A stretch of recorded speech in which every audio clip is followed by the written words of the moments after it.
Welcome to Wisemoney, the podcast dedicated to helping you master your finances, build lasting wealth, and ultimately get rich. My name is Zach, and I'm thrilled you're joining us on this journey to financial freedom. Today, we're diving into what I consider the absolute cornerstone of any sound financial plan, the emergency fund.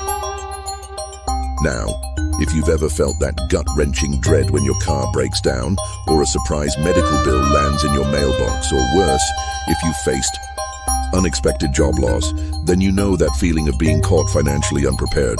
It's stressful, it's scary, and it can send you spiraling into debt that feels impossible to escape. But what if I told you there's a relatively simple, yet incredibly powerful shield you can build to protect yourself from these financial curveballs? That shield is your emergency fund. So what exactly is an emergency fund? Simply put, it's a dedicated savings account, separate from your everyday checking and your long-term investments, holding readily accessible cash specifically for unexpected, unavoidable expenses. We're talking about genuine emergencies here, not a sale on a new TV or a last-minute vacation. This money is for the unexpected, the non-negotiable, the things that truly disrupt your life and income. Why is this so critical for anyone looking to get rich, or even just get financially stable? Because without it, every single setback becomes a crisis. Your first instinct might be to reach for a high-interest credit card, take out a payday loan, or dip into your retirement savings. All moves that actively work against your goal of building wealth. An emergency fund acts as a buffer, allowing you to navigate life's inevitable bumps without derailing your entire financial strategy. It's the difference between a minor inconvenience and a major financial catastrophe. So, you understand what it is and why it's vital. The next logical question is, how much do I actually need in this fund?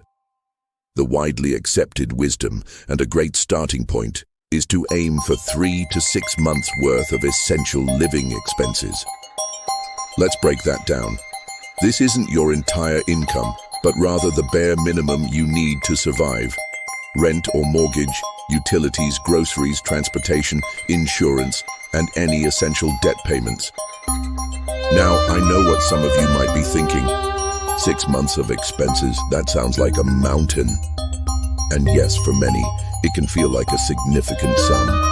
But don't let that overwhelm you. The key is to start small and build momentum. If 3 to 6 months feels impossible right now, aim for a smaller achievable goal first. Maybe it's $1,000 or 1 month of expenses. The psychological victory of hitting that first milestone is incredibly powerful and will propel you forward. The amount you personally need can also depend on your individual circumstances. If you have a very stable job with high demand in your field, perhaps 3 months is sufficient. If your income is less predictable, or you have dependents or significant health concerns, leaning towards the 6-month mark, or even more, would provide greater peace of mind. It's about assessing your own risk factors. All right, now for the action plan. How do I actually build this fund? This is where the rubber meets the road, and it's simpler than you might think. Know your numbers, calculate your essentials. Before you can save 3 to 6 months of expenses, you need to know what those expenses actually are. Go through your bank statements for the last month or two. Identify your truly essential bills. This isn't about judging your spending right now. It's about understanding your baseline survival cost. Cut the fat, find extra cash. Once you know your essentials, look for areas where you can temporarily or even permanently trim non-essential spending. Are there subscriptions you rarely use? Could you pack your lunch instead of buying it? Could you reduce dining out for a period? Every dollar you free up goes directly into your emergency fund. Think of it as diverting cash from discretionary spending to future security. Automate, automate, automate. This is the most crucial step. Set up an automatic transfer from your checking account to your dedicated emergency fund savings account every payday. Even if it's just $25 or $50 to start, consistency is key. You won't miss money you never saw, and it builds discipline. This is a pay-yourself-first strategy applied directly to your financial safety net. Boost your income, accelerate growth. If you can, explore ways to bring in extra cash specifically for your fund. Sell unused items around your house. Pick up a few hours of a side hustle, freelancing, delivery driving, dog walking. Think of this extra income as dedicated emergency fund fuel that bypasses your regular budget entirely. Where to keep it? The right account. This money needs to be easily accessible, but also separate and ideally earning a little interest. Forget your regular checking account. It's too easy to accidentally spend. Look for a high-yield savings account, WISA.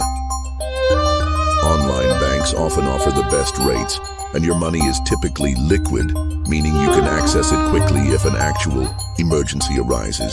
The interest earned might not make you rich on its own, but it's a nice bonus that helps your money work for you, even in an emergency capacity. Finally, remember that an emergency fund isn't a set-it-and-forget-it item forever. If you do have to tap into it for a genuine emergency, which is what it's there for, make it your absolute priority to replenish it as quickly as possible. And review your fund periodically. Have your essential expenses changed? Has your job security shifted? Adjust your fund size accordingly. Building your emergency fund isn't the most glamorous part of getting rich, but it's arguably the most important. It provides the stability, the peace of mind, and the foundation upon which all your other wealth-building strategies can stand. It allows you to take calculated risks, to invest and to grow, knowing you have a safety net beneath you.